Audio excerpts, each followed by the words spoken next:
Isang magandang umaga mga kababayan. Nagbabalik muli ang inyong lingkod, Sir Co-op. Naku mga kababayan ha, ito pala ang isang dahilan kung bakit nangangatog ito si Tambaluslos mga kababayan. Dahil takot na takot siya na malaman ng sambayan ng Pilipino, hindi lang sa Tacloban, Leyte, pati na sa buong Pilipinas at sa buong mundo, mga kababayan. Ay isipin nyo sino ba si Ate Nene Bacale? Bakit?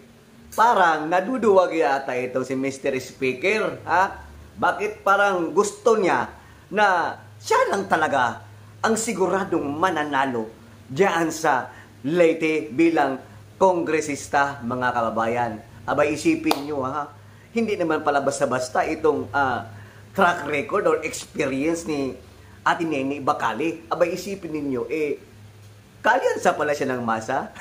Noong dating panahon ni Erap, so ibig sabihin ng kalyansa or amigo ng masa, sigurado yan, Kilalang kilala yan ng mga kababayan natin, hindi lang sa Leyte, kundi pati sa buong Pilipinas at sa buong mundo, lalong-lalo na sa mga OFW. Ngayon mga kababayan kaya pala pilit na pinapatanggal ni Tambaluslos ito si Ate Nene Bacale kasi tinik sa kanyang lalamunan. Baka hindi na siya makakain kasi kumakain ng pera tong buhaya na to isang tinik sa kanya na kung saan baka masilat nga ang posisyon. Ang sayang-sayang naman, napakasayang naman kung masilat pa siya. Pinagplanuhan pa nila itong, alam mo yung ayuda program, yung malawakang ayuda ng AKAP, AX, Tupad, marami pa, ACT, ayan, yung pabida-bida nila dyan sa DSWD, na kung saan every time mayroong mga ginagawa itong DSWD, ay representante na pala itong Tingog Party List. Abay, isipin nyo yun mga kababayan. Tapos ngayon mga kababayan, halata nga, dahil sa video ipapakita ko sa inyo, tsak tayo. Magugulat tayo. Sino nga ba si Ate Nene Bacale?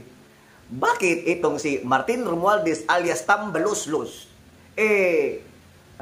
nangangatugang kanyang, alam mo yung pag-iisip ba? Bakit? Simpleng babae, simpleng mamamayan, simpleng Pilipino, pero malinaw na ang kanyang plataforma ay para sa mga kababayan nila dyan, sa Leyte, na kung saan, kahit kami mismo, nagpunta kami ng Tacloban, dumaan kami dyan sa lugar ng Leyte, abay, hindi may pagkakailan na kulang na kulang.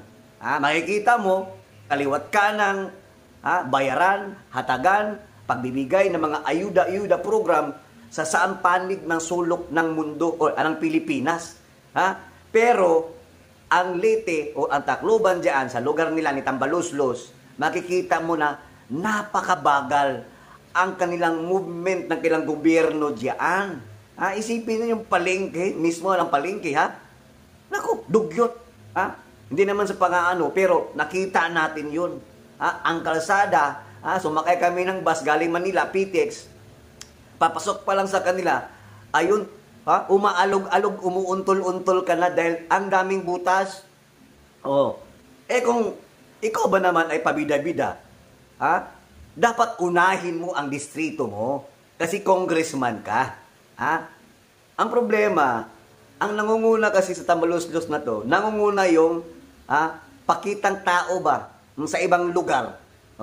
Lalong-lalo na sa mga taga Luzon, Visayas, Mindanao, gusto niyang ipakita na namimigay sila ng ayuda, yung programa nila, pero yun pala, doon mismo sa bakura nila, naku, ang baho.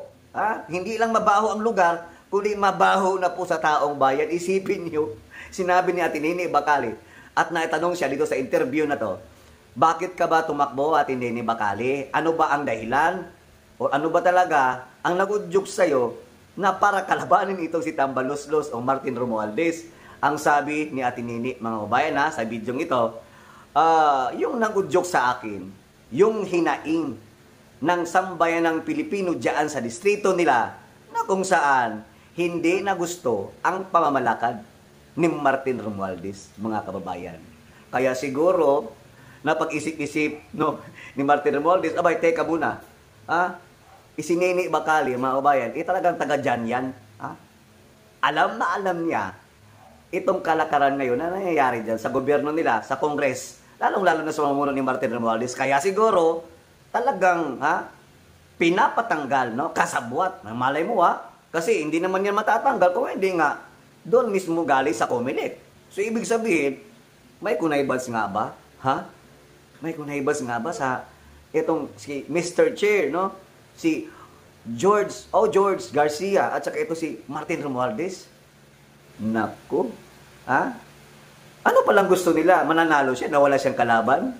Tapos mayroon pa silang mga kasabwat, tatakbo kunwari, yun pala, nuisance candidate lang. Ito mga kabayan, panoorin natin.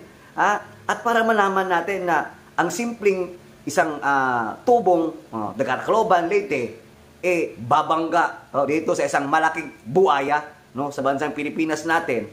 Pero takot na takot sa napakaliit lamang na ali.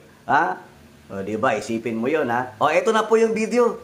Akala ko matapang to sa Romualdez Yun pala, isang pipitsuging babae lang ang katapat niya. Ngayon, isipin nyo pag nangyari yan at napagpatuloy na tatakbo or magpapatuloy si Ate Nini, abay alam na ng taong bayan ng taga Leyte at Tacloban na, take note mga kabayan, ang Pilipino po, kung sino yung inaapakan, inaapi, dyan po ang mga Pilipino. Kasi tayo po ay anong tawag yun? Napaka-heartwarming, soft-hearted natin. Kung sino yung inaapi-api, inaapak-apakan ay siyang itinataas nila. Eto na po yung video, panoorin natin mga kababayan. Ang nag-joke sa akin maging matapang yung mga tao sa baba. Yung mga tao sa Leyte talaga. Para sa kaalaman ng ating mga kababayan, Ma'am Romilda, baka may madagdag kayo sa sasabihin ko po ngayon. Si Ma'am Romilda ay dating Social Secretary ng Tacloban City Hall, Regional Coordinator po ng Puwersa ng Masang Pilipino sa ilalim ng dating Pangulong Erap Estrada at naging head po ng Manila Reception Action Center sa ilalim ng DSWD. At noong panahon din ni dating Pangulong Erap Estrada, ay kinuha siya ng PCSO sa ilalim din ni Direktor Sandra Cam at naging bahagi din po siya ng Presidential Management Staff. Ayan po, Ma'am Romilda, tama ho ba? Opo, tama po. Ayan, at siyempre ang tanong ng ating mga kababayan, ano po ang humikayat, nag-motivate po sa inyo na tumakbo pagka-kongresista dyan po sa 1st District ng Leyte? Ang humikayat sa akin, yung mga tao talaga. Yung mga tao natin sa Leyte na tumakbo ako para kahit papaano may makarinig sa mga boses nila. Tapos, yung pagsasabi nila ng mga sa baba na matulungan sila, lalo na yung mga pobre sa Leyte. Opo, sila yung nag-udyok sa akin, ang tao ng Leyte mismo. Ito ho ba ay, noong nakaraang eleksyon ho ba, may nagbalak din po kayong tumakbo noon? Ito yung pinakaunang pagkakataon po ninyo na tumakbo bilang kongresista dyan po sa Leyte? First, hindi po ako politiko. Ako po yung organizer. Nagtayo ko noon, dati, nung panahon ni Erap, ang Kaibigan ng Masa. Yan yung organization ko na nakarehistro po ito sa SEC. Tinuloy-tuloy ko yan dahil ang trabaho doon sa mga organization na nayuko para sa mga maliliit, sa mga barangay, nakakatulong po ang mga tao ko doon sa baba. Ngayon, nung last election, ako po yung regional convener ng Masada. Tumulong po ako din sa unit team. Ako yung regional coordinator sa Marcos Sara Duterte Alliance. Sino yung mga possible po ninyong makakalaban dyan po sa 1st District ng Leyte? Si Speaker Romualdez. Martin Romualdez. Oh, siyempre, malakas ho ba si Speaker Martin Romualdez sa lugar po ninyo at ang tapang po ninyo na kumalaban din sa speaker, kasalukuyang speaker ngayon? Ang joke sa akin maging matapang yung mga tao sa baba. Yung mga tao sa Leyte talaga. Walang nag-utos sa akin, oy, tumakbo ka, wala. Sarili ko lang to kasi naririnig ko sa mga tao pumupunta sa akin, nakakausap ako. Lalo na sa mga ibang barangay. Yun lang po. Ma'am Romilda, kung kayo po ay papalarin na maging kongresista po dyan sa 1st District ng Leyte, ano-ano ho ba yung mga balak po ninyong isulong para po sa kapakanan ng mga taga-Leyte? Ang balak ko isulong pag ako nanalo, yung drugs,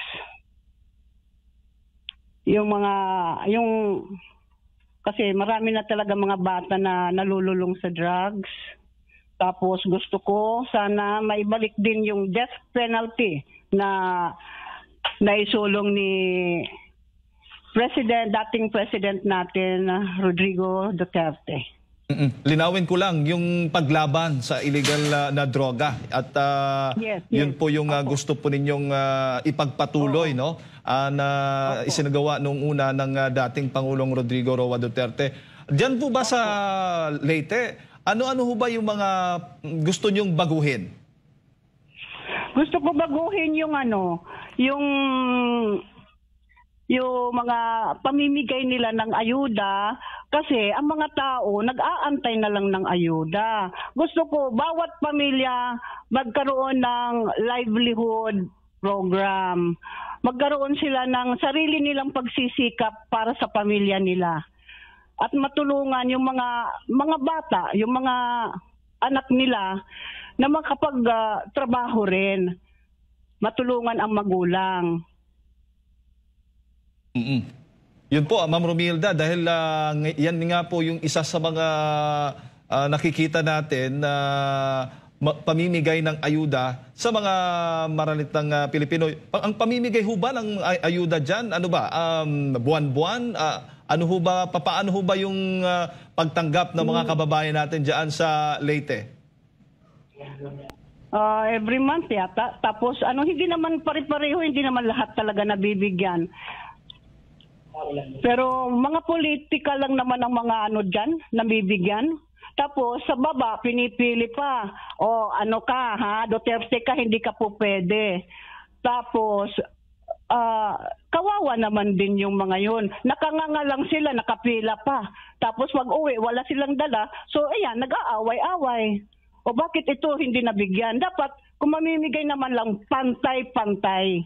Di ba ho? Bukod po sa pamimigay ng ayuda, ano-ano pa yung mga problema na nakikita ninyo kung meron man dyan po sa 1st District ng Leyte na kailangan ding matugunan? Yung basura. Yes, ano pong nangyari? Yung sa palengke, madumi. Tapos yung traffic, ang liit ng mga driver. Corruption ang susunod natin dito eh. Pagdating naman ho sa infrastruktura, Ma'am Romilda, kumusta naman po ang mga infrastructure? May mga bago hubang, mga naipapatayo ang gobyerno dyan po sa 1st District ng Leyte para sa kapakanan ng ating mga kababayan dyan? Ang alam ko, wala pa akong nakikitang nagagawa. Wala pa. Mayroon mga repair na kalsada, pero puro repair lang. O di ba mga kababayan, kayo na lang po ang humusga kung sino sa dalawa. Baka nga magkaroon na ng TRO, itong si Ate Nini Bacali, at baka nga baka mapagpatuloy itong pagtakbo niya. Di lalo nang kakabahan si Tambaluslos. Kung ako sa iyo Tambaluslos, hayaan mong tumakbo, no? Para mapakita mo na malakas ka diyan sa inyong lugar sa Leyte. tingnan natin, malalaman at magkaalaman kung ano ang sigaw ng mga mamamayang Pilipino diyan sa distrito ninyo. O hanggang dito na lamang mga kababayan.